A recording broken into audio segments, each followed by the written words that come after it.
presidente Danilo Medina solicitó este lunes al Congreso Nacional prorrogar el estado de emergencia vigente desde el 19 de marzo por el coronavirus por 17 días más a partir del 14 de junio para seguir avanzando, y cito las palabras del presidente, de manera incremental y cuidadosa hacia la normalización plena de las actividades. En una carta enviada al presidente en funciones del Senado, Medina señaló que si bien concluimos exitosamente la primera fase del plan de desescalada, el país, si bien concluimos con esta fase, las siguientes fases de dicho plan deben seguirse de manera tal que se evite el descontrol de los casos de contagio que eventualmente desborde la capacidad de respuesta hospitalaria. Así indica la misiva. Pero vamos a dejar un poco al lado el tema político, vamos a hablar sobre el aspecto técnico.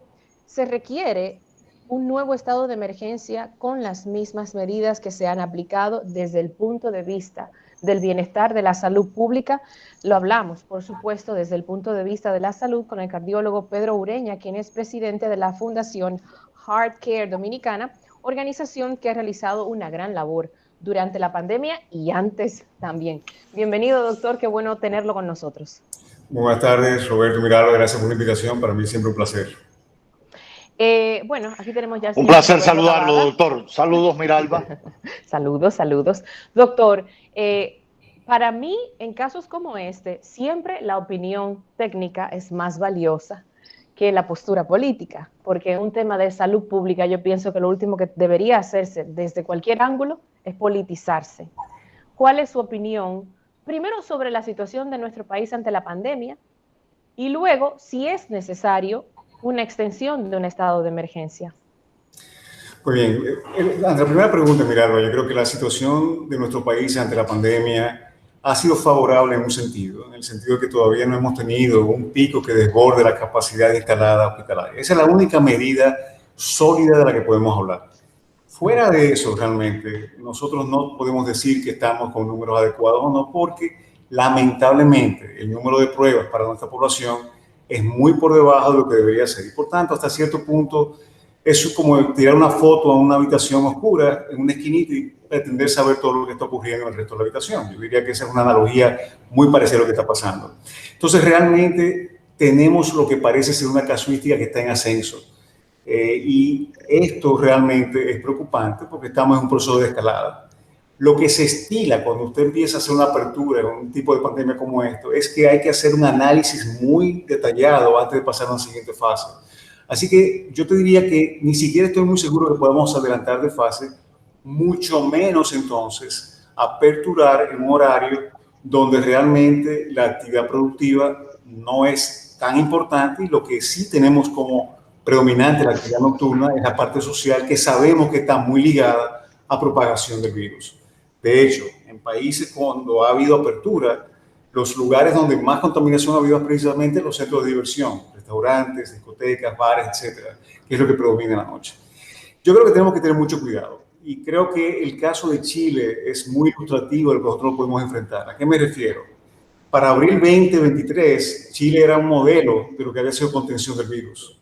Realmente hicieron una apertura muy prematura, que ha sido clara, y hoy día Chile es el tercer país con más casos y tercer país en mortalidad en Latinoamérica. Así que una apertura muy precipitada puede ser contraproducente y puede echar para atrás lo que hasta ahora podemos considerar como un logro, que es no colapsar el sistema.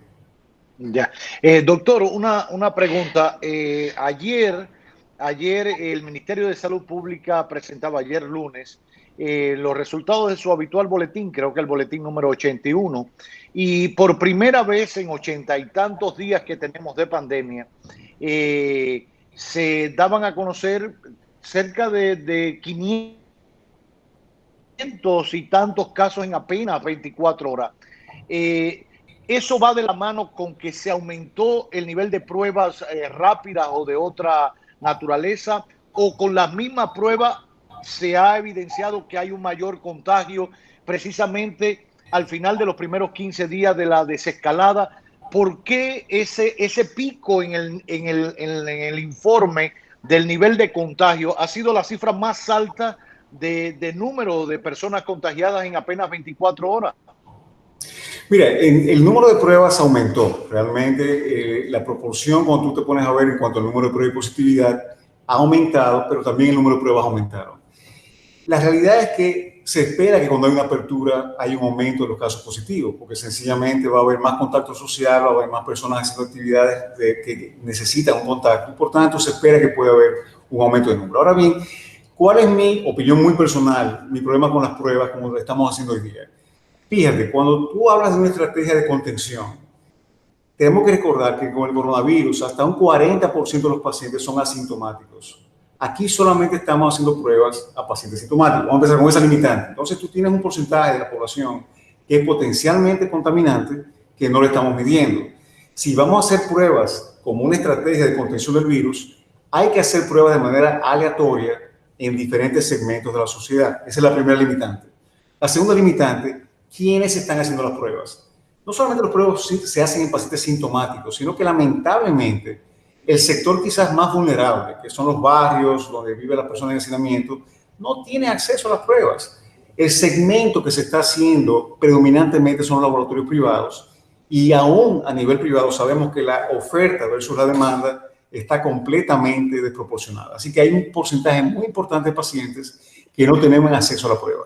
Así que podríamos decir que en un sentido estamos muy por debajo de las verdaderas estadísticas porque no tenemos un panorama real de lo que está ocurriendo a nivel de diferentes estratos de la sociedad que podamos decir con seguridad en dónde estamos parados en cuanto a aumento de casos, estabilidad de la curva o si estamos realmente disminuyendo. Así que mi percepción es que se está aumentando y creo que lo estamos viendo clínicamente.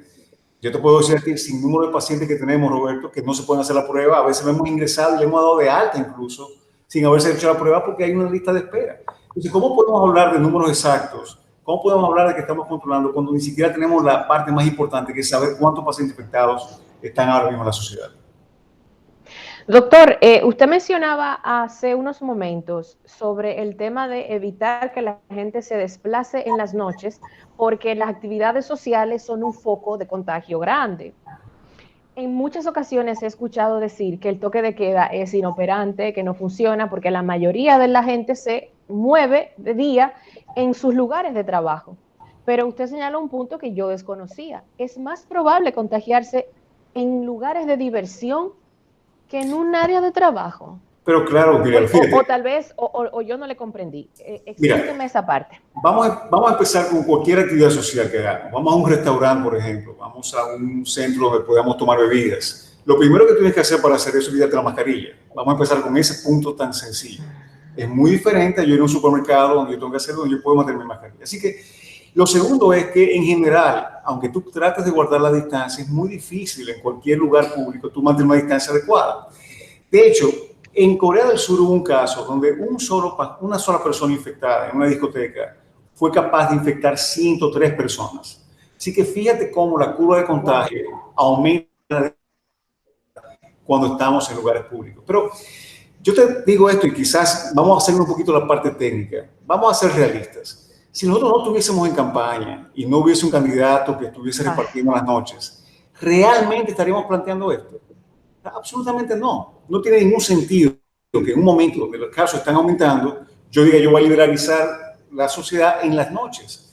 Yo entiendo que esta apertura es necesaria porque hay un sector de la población que lamentablemente necesita producir y es quizás un daño, o vamos a decir calculado. Sabemos que vamos a aumentar, pero es necesario, es indispensable que lo hagamos.